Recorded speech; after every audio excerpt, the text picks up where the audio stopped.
Bueno, entonces en la unidad 7, control estratégico, eh, nosotros pudimos observar en las unidades anteriores que finalmente dentro de las funciones que también tiene un administrador o un gerente es controlar que realmente todo lo que nosotros hemos definido en dirección, planeación, en, qué sé yo, integración de personas, todo finalmente se debe controlar para que todo esto funcione, ¿sí?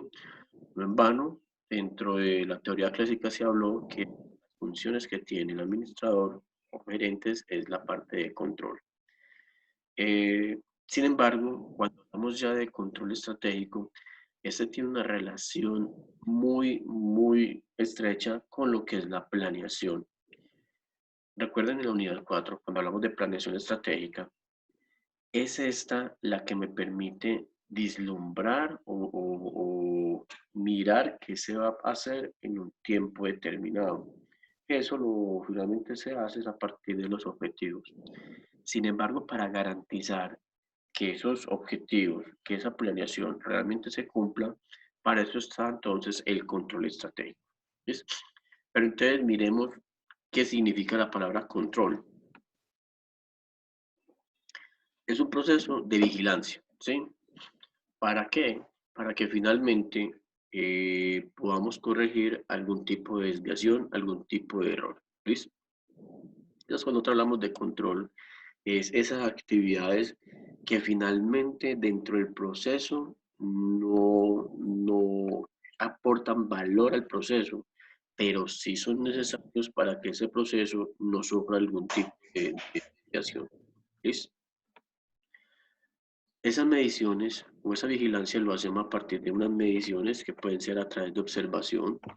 Cuando en un proceso, por ejemplo, en manufactura, yo lo que hago es observando cómo los partes físicos, pero también se puede hacer a partir de informes estadísticos.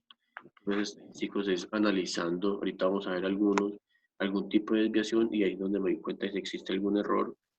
Eh, a nivel informático, por ejemplo, existen algunos controles que son los famosos testers. De hecho, existen personas que son expertas en tester porque finalmente existe un micromundo en ese tipo de control. Me explico. Cuando vamos a desarrollar una aplicación, un software, se tiene que hacer tester o controles para revisar que está funcionando bien. Es decir, hacerle pruebas de funcionamiento. Hay que hacerle pruebas de usuario. Ver si yo como usuario finalmente sí me parece que sea lo mejor. Pero también entrar a mirar, a hacerle pruebas de renter, creo, no me acuerdo muy bien. Y es qué tan óptimo está el algoritmo a la hora pues de estar funcionando. Porque muchas Profe, eso se llama Steam y hay como dos tipos. Hay unos que llaman test unitarios y test de integración. perfecto. Estos test unitarios son como para partes concretas de la aplicación y los test de integración son como ya cómo está funcionando completa la aplicación o el software. Excelente, Jason. Muy bien, me diste la mano. Testes unitarios y test de agrupación. De integración. Perfecto. Pero entonces todo esto, si vamos a mirar en el ámbito informático, son controles que se realizan para antes de salir a producción. De hecho, muchos productos salen como producción beta o uso beta. ¿Qué quiere decir eso de beta? Que todavía está en desarrollo, está como en revisiones y lo ponen a interactuar con algún tipo de usuario para que esos usuarios sean los que retroalimenten. ¿Listo? Entonces, cuando hablamos de esa variación, de esa desviación, es tratar de identificar o tratar de que ese proceso no me supere de un límite que yo definí, un límite superior que yo definí, o un límite inferior que yo también había definido previamente. ¿Listo? Cuando dentro de mi proceso, a la hora de hacerle mediciones, encuentro que está dentro de este rango, estos dos rangos, o este rango realmente, es cuando yo puedo decir que está controlado. ¿Listo? Bueno, existen tres tipos de control que finalmente a partir de aquí, de esta agrupación, es que se desprende cualquier tipo de control que se le vaya a realizar. Está todo lo concerniente al control preventivo, es decir, aquellas acciones que yo tomo para prevenir algún tipo de daño. Pues ahí, por ejemplo, tenemos los que son los pocayoques. Pocayoques son herramientas desarrolladas en Toyota, donde lo que busca es que todo proceso tratar de disminuir la probabilidad de error. ¿Listo? Bueno, eso pues dentro del control preventivo. El control concurrente es aquel control que yo hago mientras el proceso se está desarrollando y es donde yo trato ahí sí de minimizar los errores o que esos errores vayan al cliente final. ¿Ves? En esas entonces sí se tienen pues muchas herramientas, ahorita vamos a ver algunas de ellas, donde finalmente me permiten a mí como ingeniero, como controlador, poder garantizar que el producto tenga la mejor calidad. ¿Listo? Y el control de retroalimentación es aquel que finalmente analiza en dónde está la falla y después de determinar esa falla, trata de minimizarla. Entonces, la diferencia que hay entre el concurrente y el de retroalimentación es que el concurrente lo que hace es mirar si existe algún error en el proceso y minimizar ese, pues de que, imagínense lo siguiente, estamos en una línea de ensamble y el control concurrente es aquella persona que va y mira que el producto no salga con ningún desperfecto o imperfecto. ¿Listo? El de retroalimentación es, ha salido un imperfecto, entonces analiza qué es lo que está pasando para que finalmente ese error no vuelva a ocurrir. ¿Listo? Esa es la diferencia que está entre los dos. Bueno, entonces, hasta ahí todo lo concerniente a control. Sin embargo, cuando hablamos ya de lo que es el control estratégico, tal como es la palabra de estrategia, es el control que se realiza, se hace principalmente a través de los indicadores. ¿Han escuchado sobre la palabra indicador? ¿Alguno que me responda? Sí, Sí, profe. es como un índice sobre algo, ¿no? Un índice, por ahí va. ¿Quién más me da otra definición?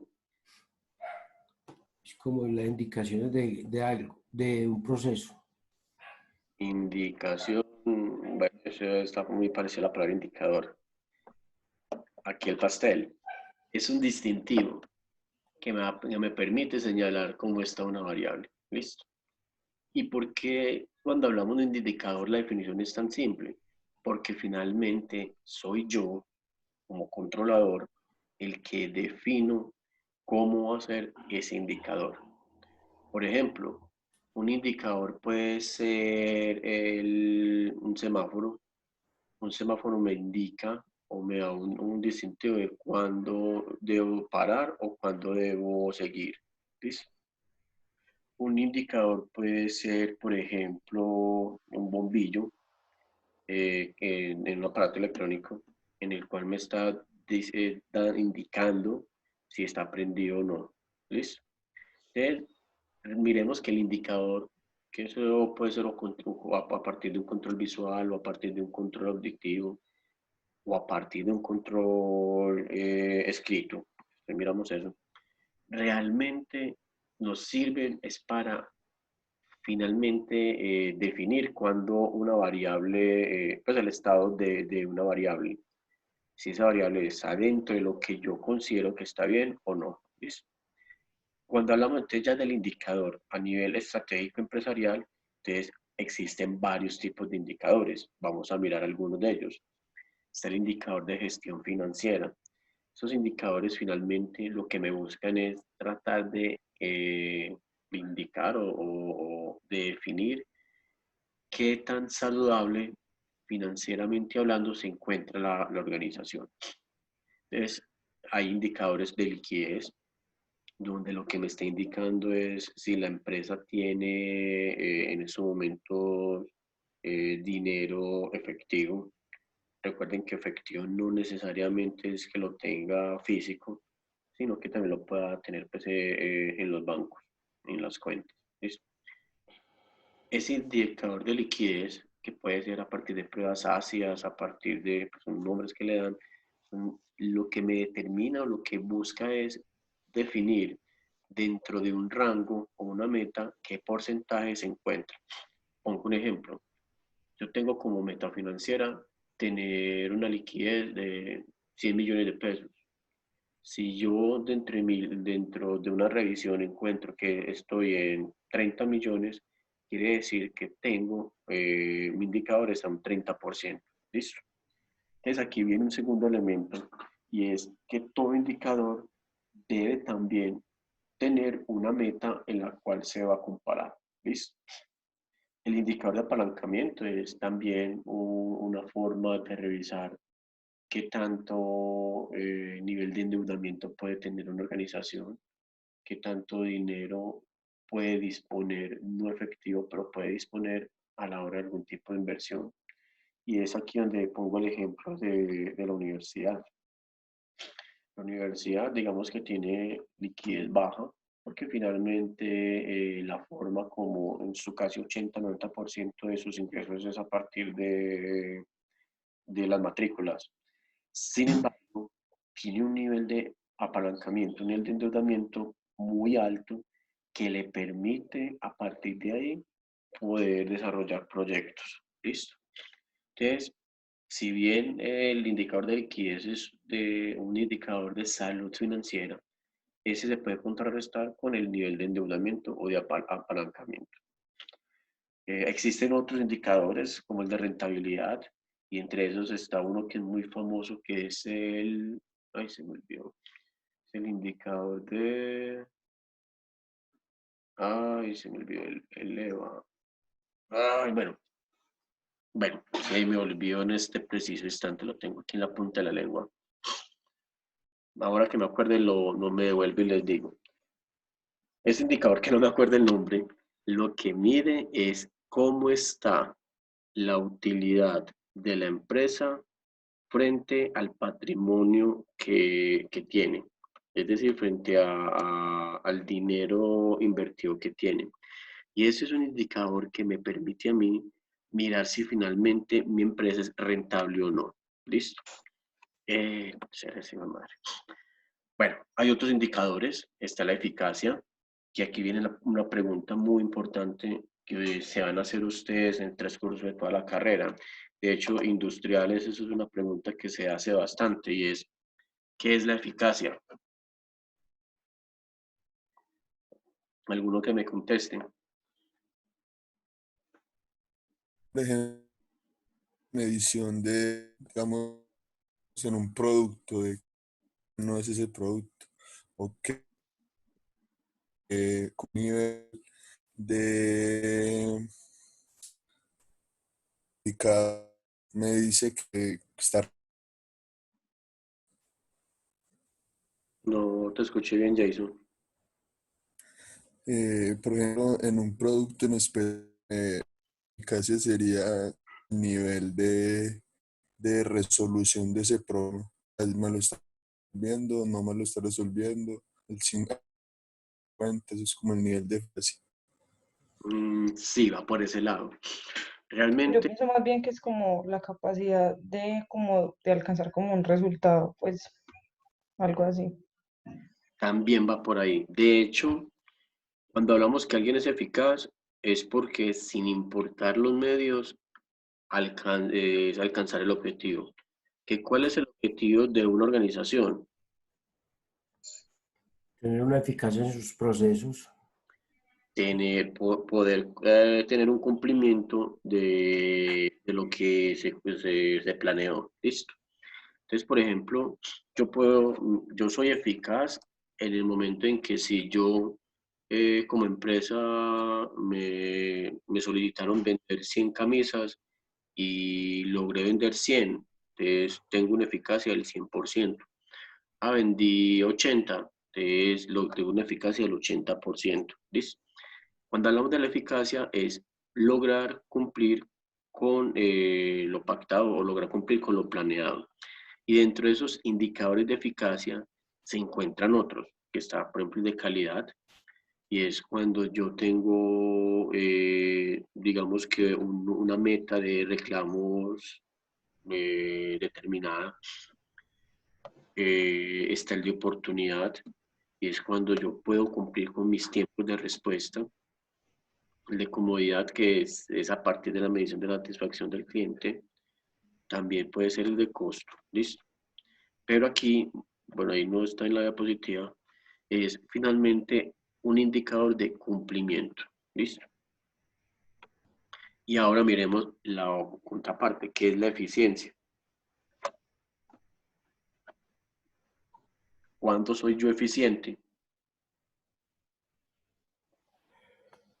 Cuando cumplo mis logros, No, el cumplimiento de logros es eficaz. Cuando yo soy eficiente. Cuando la cantidad de esfuerzo para una tarea mínima, ¿no? Exactamente, va por ahí. Recuerden que cuando yo soy eficaz es cuando yo logro los objetivos, pero cuando soy eficiente es cuando los recursos utilizados para ese proceso lo optimizo a lo mínimo. ¿Listo? Hay un error muy generalizado, y es que uno dice que tengo la eficiencia en el 80%, pero el cumplimiento, lo tengo llevado, ¿sí? Es darle mucha importancia a la eficiencia, porque finalmente la eficiencia lo que me va a medir es qué tan eficiente, valga la redundancia, soy con mis recursos. No me está midiendo realmente el éxito o el cumplimiento de eso, pues sí, de ese proceso, que finalmente el cumplimiento de lo que me comprometí, de lo que me planeé. ¿Listo? Y esa eficiencia se mide a partir o de la mano de obra o de los materiales, qué tan eficiente soy yo con los materiales que tengo, con la maquinaria, con el método que está más que todo medido a partir del tiempo, también el recurso monetario. ¿Listo? Entonces, cuando yo voy a realizar un indicador de eficiencia, puede ser, por ejemplo, de personal. ¿Cuántas personas requiero yo para este proyecto? Necesito 10 personas. ¿Cuántas utilicé? Utilicé 5. Quiere decir que tuve una eficiencia del 200%. ¿Listo? Aquí es muy importante que tener en cuenta que si yo solamente mido la eficiencia, no estoy garantizando el éxito del proceso, que ahí donde viene, hablamos sobre lo que es la efectividad. ¿Ves? La efectividad, no lo tengo en esta, pensé. La efectividad finalmente es un indicador donde sumamos la eficiencia y la eficacia. Yo soy efectivo cuando tengo mi indicador de eficacia y mi indicador de eficiencia dentro de la meta que me establecí. Entonces, por ejemplo, yo puedo decir que yo tengo mi indicador pues yo tengo como meta en mi eficiencia un 80%, y tengo como mi meta de eficacia en un 100%. Y si yo logro cada una de esas metas, tengo una efectividad del 100. Pero, por ejemplo, yo tuve, a ver qué, un ejemplo, una eficacia del 90 y una eficiencia del 80. No promedio las dos porque finalmente no me da realmente el porcentaje. El valor de eficacia, perdón, de efectividad se mide a partir del logro de la meta en cada uno de los dos indicadores anteriores. ¿Listo? Ese solamente lo menciono porque ese indicador lo van a ver sobre todo los industriales más adelante. ¿Listo? Bueno, pero hay otros indicadores también de impacto, que está el de productividad, que la productividad es muy similar al de eficacia, pues es una medición a partir de la misma eficacia, y el del éxito o fracaso absoluto, que como su palabra lo indica, es, ¿logré cumplir con mi meta? Sí, ese es un éxito. ¿Logré cumplir con mi meta? No, entonces es un fracaso. ¿Listo? Es sí o no, blanco o negro. ¿Listo? Que son indicadores que ya, digamos, que no son tan utilizados, es el de éxito y fracaso, porque finalmente no logra como extender a revisar cuáles son las indicaciones o el por qué no se logró ese fracaso o el por qué sí se logró ese éxito. ¿Listo? Bien. Bueno, entonces, la construcción de indicadores, ahorita vamos a hacer un ejercicio al respecto, se hace a partir de lo que yo realmente quiero determinar. Y eso es muy importante, porque cuando yo tengo un proceso, independiente de cuál sea el proceso, yo tengo que saber qué es lo que voy a controlar. Si yo no tengo bien claro a dónde debo tener el control, de pronto el indicador no es lo que yo quiero. Pues no logra medir lo que yo quiero. Y pongo un ejemplo que nos ha pasado en la universidad. Dentro del plan estratégico, dentro del plan de desarrollo de la U, existe un indicador y es el de la asistencia al comité universidad Estado. Y dentro de la asistencia simplemente dice, hay dos, un indicador que dice cumplimiento en la asistencia. Entonces, ¿cómo logro yo cumplir ese indicador? Vaya a las 10 sesiones al año que se tiene programados. Fui 9, que logré un cumplimiento del 90%. ¿Listo? Sin embargo, pues ahí es una forma de controlar, porque controla la asistencia, está bien. Pero de ese se desprende otro indicador y es proyectos realizados con fuente de la QE. Ese, por ejemplo, si uno entra a mirar cuál ha sido el cumplimiento de ese, el 0%. ¿Por qué? Es donde uno entra a analizar que finalmente la QE no genera proyectos donde uno pueda participar. Entonces, a la hora de determinar ese indicador, si yo como un agente externo veo que esa universidad tiene un indicador en 0%, es que ellos no hacen nada, ¿sí?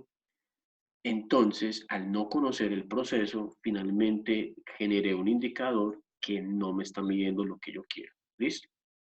A eso me refiero. Sin embargo, bueno, eso frente a la parte de indicadores. Hay unos métodos, sobre todo estadísticos, que me ayudan finalmente a medir el proceso. Entonces, cuando yo tengo un indicador, el indicador me debe decir qué me va a medir, pero yo debo de basarme de unos métodos para analizar que eso que yo me propuse, si realmente se cumple o no.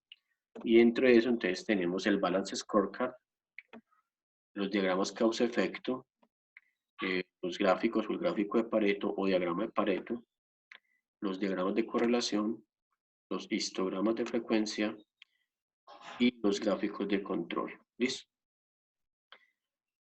¿Quién ha visto ya estadística? Estadística descriptiva o estadística 1 para los informáticos.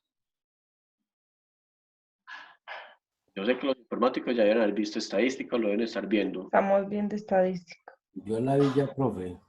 Listo, entonces, por lo menos lo que es el diagrama de correlación, histogramas de frecuencia y gráficos de control les debe sonar conocidos. ¿Listo? Ajá. Muy bien. Los industriales, ¿ya vieron lo descriptivo? ¿No? Estadística descriptiva. Sí, bueno, entonces también les debe sonar bien esas tres últimas. Vamos a mirar cada una de ellas. Voy a dejar el Balance Scorecard de último porque digamos que esa es la herramienta principal a la hora de hacer control estratégico. ¿Listo? Empecemos. Diagrama causa-efecto, también conocido como diagrama de Chicago o también se le conoce como el diagrama espina de pescado. ¿Qué busca este diagrama? Es tener o revisar una situación, revisar un problema, sí, definir exactamente cuáles son las causas que le puede generar o pueden surtir como efecto un problema. Y esas causas se hacen a partir de las famosas 6 M's. Mano de obra, maquinaria, medio ambiente, que medio ambiente sería el entorno, la medición, el método y los materiales. ¿Ves? ¿Cómo así? Voy a poner un ejemplo que me tocó ver a mí una vez en una empresa. Resulta que en una producción que estábamos sacando, de producto, estamos encontrando que estaba saliendo con unos grumos. Entonces empezamos a ver, bueno, listo, hay unos grumos, ¿sí? Es problema, efecto, problema, grumos en el producto. Esos grumos, si bien no causaba o no generaban problemas de calidad en el producto, estéticamente no se veía bien. Y eso podría repercutir de que el cliente consideraba que el producto estaba malo. ¿Listo? Entonces, en ese orden de ideas, empezamos a hacer este diagrama de Chicago. Te analizamos, bueno, el medio ambiente, qué situación ha cambiado o qué situación hay dentro del medio ambiente. Hay arreglos en la planta, entonces arreglos, chas. Ahí entramos en una etapa de mucha lluvia, entonces hay frío, entonces aumento el frío. ¿Listo? Maquinaria. ¿Qué ha pasado entre las máquinas que se ha hecho? A las máquinas que están dentro del mismo proceso se le hizo el mantenimiento preventivo esa semana. Entonces, mantenimiento preventivo, máquina 1, ¿sí? Y así sucesivamente. Mano de obra. Hay una persona que está en capacitación y tuvo efecto o estuvo pues, en contacto con esos productos. Entonces, mano de obra, personal en capacitación. Listo. Material. Que el material que vimos es un lote que está almacenado pues que está almacenado ahí en la intemperie, pues en intemperie no estuvo cubierto. Entonces, material, lote no bien protegido. ¿Listo? Método se refiere a si hubo algún cambio en el proceso estandarizado, pues en el procedimiento realmente como tal. No, se hizo tal como se pasó, entonces método lo obviamos. Y medición, entonces se identificó que a raíz de que en el entorno están haciendo reparaciones, entonces se puso más riguroso la medición. ¿Listo? Entonces, aumento en la rigurosidad o en el control de la medición. Muy bien. Entonces empezamos a analizar cada una de estas situaciones, cada una de esas causas. A cada una de las causas se le encontró una subcausa y al final es donde se entra a mirar realmente cuál es la causa del problema. ¿Listo? ¿Cómo se hace? Pues uno va descartando. El del caso, por ejemplo, de la persona en capacitación se miró cómo fue el que hizo el procedimiento. Nos dimos cuenta que él estuvo siempre acompañado del jefe del proceso. Además, estuvo acompañado del supervisor de control. Entonces, se descartó. Pero finalmente nos dimos cuenta que el problema real era en el material. Los lotes de uno de esos talcos que se utilizó estaban apoyados frente a una pared.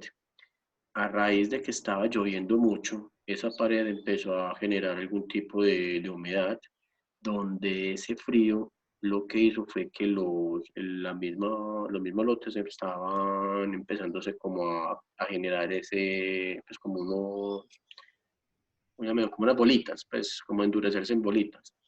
Entonces, eso era lo que causó finalmente ese problema. Solución, cambio de material. ¿Listo? Se habló con el cliente, con el proveedor, y el proveedor pues aceptó hacer cambios. A pesar de que no era problema de él, lo aceptó. Pero bueno, entonces estos diagramas me sirven es para identificar finalmente cuáles son las causas que me puede estar generando un problema. Esto es muy utilizado, sobre todo cuando estoy haciendo procesos de mejora continua dentro de mi organización. Este, por ejemplo, es muy utilizado por los ingenieros industriales. Ahora, el diagrama causal sistémico, me faltó una L, también conocido como diagrama Forrester. Este diagrama, al igual que el anterior, lo que me busca es encontrar las posibles causas de una situación, de un problema o de algo no deseado. Sin embargo, este lo hace tratando de analizar variables que no se tienen en cuenta, pues que de pronto revisándolo tan linealmente como el de Chicago, uno de pronto no se da cuenta.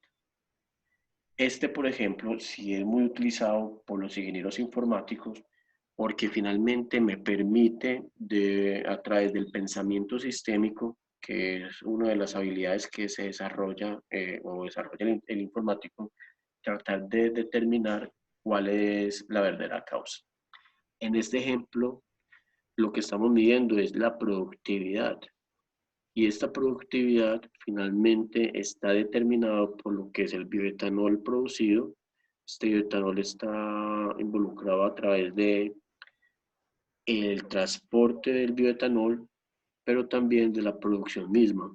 Y la producción misma está a partir de la capacidad, pero también de las cosechas mismas de la caña. Y esta cosecha está finalmente terminado a partir de la productividad. ¿Sí? ¿Qué quiere decir? Que a menor productividad finalmente yo siembro menos, bueno, yo siembro más y esto finalmente me va a repercutir en todo el proceso. Entonces estos diagramas lo que buscan es revisar el sistema mismo. Obviamente entre más conocimiento tengo yo del proceso y más conocimiento tengo yo de esa mirada holística de las cosas, me permite generar mayor, digamos que interrelación.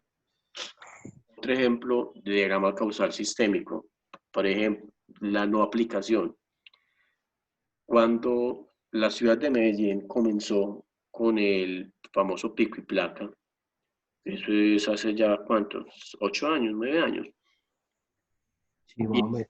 Inicialmente lo hicieron con el propósito que en las horas pico disminuyera el número de vehículos pues andando, ¿sí? Sin embargo, bueno, entonces el diagrama, ¿cómo fue? A menos carro, con mayor número de pico y placa, menos carros andando, por lo que entonces va a haber mayor movilidad. ¿Listo? Muy bien. Pero que no tuvieron en cuenta ellos y por eso pues, uno muy fácil hablarlo después que no tuvieron en cuenta que las personas con mayor poder adquisitivo, a menor posibilidad de sacar carro, compraban otro carro para poder salir. Por lo que entonces la solución del problema no se volvió una solución, sino que se volvió antes, lo que hizo fue un incremento más de la venta de vehículos acá en la ciudad. ¿Listo? ¿Cuál fue la solución que se le dio en un solo momento? Es que si ustedes entran a mirar el pico y placa, el día de hoy, yo sé cuál va a ser o qué día de la semana me va a tocar el próximo semestre. Porque finalmente eso lo hacen de una manera muy determinística. Hoy me toca el lunes, miércoles, la próxima semana, el próximo semestre me toca martes, jueves. ¿Listo? Un semestre que fue con el alcalde Salazar, que dijeron, no, este semestre lo vamos a hacer aleatoriamente, es decir, cogieron unas fichitas, hoy le toca al 1 y al 2, mañana al 3 y al 4, y así pues sucesivamente, de forma aleatoria. Esa era la mejor manera de poder, digamos que terminar ese problema. Sin embargo, no, eso pues obviamente a la gente no le gustó y lo lograron hacer así determinístico. ¿Listo? Bueno, eso es historia patria ya. Entonces, diagrama causa-efecto, diagrama causal sistémico. Estos diagramas pueden servir como diagramas de control, de retroalimentación, pero también como control preventivo. Listo, tenemos los diagramas Pareto. El Pareto, también conocido como el 80-20, es donde finalmente me ayuda a determinar cuál va a ser el mayor, pues a dónde debo yo darle mis mayores esfuerzos para finalmente poder controlar o poder mejorar un problema. Con este ejemplo trataremos de explicarlo. Tengo como problema comentarios negativos en la página web, donde haciendo un análisis veo que la mayor causa fue atrasos en la entrega, que fueron de 20 veces. Los paquetes estaban dañados, que fueron de 15. El producto no era el que me habían solicitado, que eran de 10. Tenían productos dañados, entonces ese era más o menos 7. El precio que de venta era menor o mayor. Bueno, si están en negativo, entonces era mayor, el precio era mayor al que realmente estaba definido. Este me dio 6. Bueno, el producto no era el que el cliente quería, 5. No se pudo hacer ningún cambio, 3. Y la cantidad era menor de la esperada, digamos que 1. ¿Listo? Entonces, eso es, digamos, las causas que me llevaron a que la gente escribiera comentarios negativos. Yo puedo atacar a todos, pero sí sería lo mejor, lo óptimo atacar a todos. Entonces Pareto definió que si yo atacaba el 80% yo atacaba el 20% de las causas, ese 20% mayor de las causas, ese 20% me iba a solucionar el 80% del problema. Me explico. Si nosotros entramos a mirar aquí, y eso lo hacemos a través de histogramas de frecuencia, si yo entro a mirar acá el porcentaje acumulado, esta primera, atraso de entrega, me da el 80% de la cantidad de problemas. Es decir, si yo mejoro, yo con solo mejorar los atrasos de la entrega, ya reduzco en un 80% el problema, pues, el problema total. ¿Listo? Entonces, ¿qué me dice Pareto? Vea, ataque solamente al 80%, a los problemas que sume 80%, que con eso el impacto es mayor. No quiere decir que yo no voy a mirar esto otro, sino que no es la prioridad. ¿Listo? Este también es muy utilizado. De hecho, este diagrama se utiliza después de determinar las causas en el diagrama de Chicago. Porque finalmente cuando yo ya determino las causas, yo finalmente a partir de Pareto lo que hago es definir la prioridad de cómo atacar esas causas. ¿Listo? Bueno, otro diagrama utilizado para el control son los diagramas de correlación. Estos diagramas lo que me buscan es entrar a analizar cuál es la relación que existe entre dos variables. Y puede ser una correlación positiva, es decir, proporcional. Un ejemplo puede ser: a mayor número de carros va a aumentar el número, la cantidad de contaminación. Ese tiene una correlación positiva. Listo. Está una correlación nula, y es que finalmente, después de hacer estos análisis que se hace a partir de la NOVA, pues unas herramientas estadísticas, me determina que no existe relación entre ellas. Y está la correlación negativa, que es cuando es inversamente proporcional. ¿Listo? Muy bien, ¿preguntas? Bueno, seguimos con histogramas de frecuencia. También visto ustedes ya en estadística. Los histogramas de frecuencia es los que finalmente a partir de una gráfica puedo yo observar qué tanto pues, qué tantas veces se ha repetido un número, qué tantas veces se ha repetido una circunstancia. ¿Listo? Esto es parte de una agrupación de clases. ¿Listo? Bueno, este sí no lo voy a explicar. ¿Quién tiene el audio prendido? Víctor, Víctor. Víctor, pon el mute. No escuche el regaño. Que invite al desayuno. Uy, sí, con esta hambre. Seguimos entonces con los gráficos de control. Estos gráficos de control finalmente me ayudan a mí a determinar cuáles son los límites deseados dentro de mi mismo proceso. ¿Listo? Ese es donde yo determino un límite superior, un límite inferior, y a partir de la medición de frecuencias es donde yo entro a mirar si están o no dentro de ese rango. En este ejemplo, estoy tratando de controlar el número de artículos defectuosos. Entonces yo tengo que lo máximo que yo puedo tolerar son 18 artículos en cada una de las mediciones. Entonces comienzo a medir. Este me dio 3,9, 6,5, es decir, se me dio 4 artículos, 6, entonces estos dos están controlados. Sin embargo, este se me salió, volvió a estar bien, me volvió a salir del control, ¿sí? Entonces, cuando yo entro a mirar cada uno de estos, es donde yo digo, venga, acá en estos 2, 3, 4, 5, 6, hay problemas. ¿Qué pasó, por ejemplo, en este lote? ¿O qué pasó en este que está tan alto? También logro medir como la tendencia. Está tendiendo a generar mayor número de problemas. Porque mire que este, a pesar de que está en un 0, está por fuera de mis límites. ¿Listo? Y estos también. Entonces, las últimas mediciones me generó que ya está por fuera de control.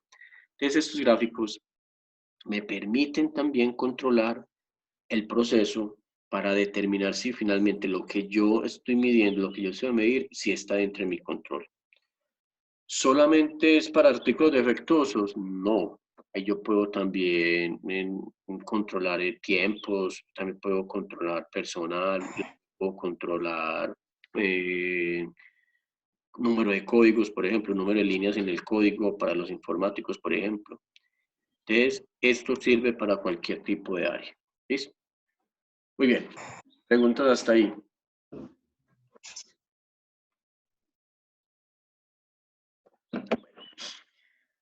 Por último, y vamos a mirar lo que es el tablero de mando o la herramienta para poder definir ese control estratégico. El Balance Scorecard, o traducido al español, tablero de mando. ¿Listo? Esto es una herramienta que me permite a mí analizar que lo que yo propuse por allá en la planeación estratégica realmente se ha cumplido o no. ¿Listo? Realmente se está cumpliendo o no. Y eso lo hacemos a partir de 4 perspectivas. La financiera, la de procesos internos, la de aprendizaje y la orientada hacia el cliente. Entonces, miremos. La primera, la de aprendizaje y crecimiento. Cuando yo dentro de mis objetivos estratégicos determino realizar, digamos que un objetivo puede ser a ver qué objetivo puedo manejar. Por ejemplo, vamos a pasar un proyecto, vamos a empezar a hacer educación virtual. Entonces, si mi objetivo es aumentar la educación virtual, yo debo también garantizar un proceso de aprendizaje al interior de la organización, tanto en los docentes como los estudiantes. Por ejemplo, yo voy a implementar Six Sigma en mi organización, o bueno, una que toca a los dos. Yo voy a implementar metodología Scrum en mi organización. Entonces, para poder implementar esa metodología, hay un ítem demasiado importante que es el ítem de aprendizaje, de formación. Si yo no considero formación, finalmente el proceso, uno no puede garantizar que las personas van a hacer lo que realmente se debe hacer. ¿Listo? Por eso es muy importante siempre esta perspectiva. Procesos internos. Entonces, son aquellos procesos o aquellas actividades que yo debo realizar al interior de la organización para que mi objetivo estratégico se logre cumplir. Ahorita en un archivo Excel vamos a trabajar. ¿Listo? Bueno, entonces, cuando hablamos de proyectos internos es porque finalmente son todas aquellas actividades que la responsabilidad se encuentra al interior de la organización. Cuando hablamos de la orientación hacia el cliente es cuáles son de esos objetivos estratégicos van más que nada orientados hacia la satisfacción del cliente. Entonces, por ejemplo, es educación virtual, como ejemplo. Yo, dentro de la perspectiva orientada al cliente es averiguar dentro de los estudiantes, averiguar dentro del público externo, qué tan viable es o qué tan aceptado es la educación virtual. Si les parece que está bien o si finalmente no, y si les parece bien, entonces qué estrategias serían las mejores para que estén ahí, etcétera. ¿Listo? Y finalmente la perspectiva financiera es porque todo proceso, todo proyecto que yo vaya a desarrollar, independiente si es interno, si es orientado al cliente o si es de aprendizaje, siempre hay un componente financiero o económico el cual me va a ayudar a determinar con éxito o no cada uno de estos. ¿Listo? Y finalmente, ese tablero se trabaja, bueno, existe software que lo hacen, pero por ejemplo para empresas pequeñas o empresas que lo van a implementar, a partir de Excel se puede desarrollar. Ya les comparto un Excel para que hagamos un ejemplo.